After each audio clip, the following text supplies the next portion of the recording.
এক ছিল ছোট্ট একটি ছেলে, নাম রাফি। তার স্বপ্ন ছিল নিজের একটি সুন্দর বাগান তৈরি করা।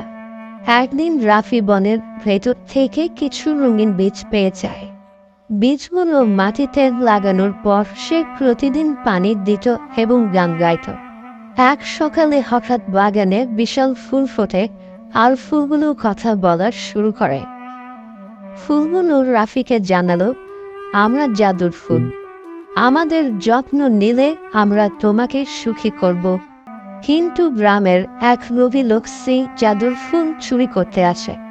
রাফি সাহস করে জাদুর ফুলগুলো রক্ষা করার পরিকল্পনা করে। রাতের বেলা ফুলগুলো নিজেরাই আলোকিত হয়ে লোভী লোককে ভয় দেখায়। চোর পালিয়ে যায় এবং রাফি তার বাগান রক্ষা করতে সক্ষম হয়।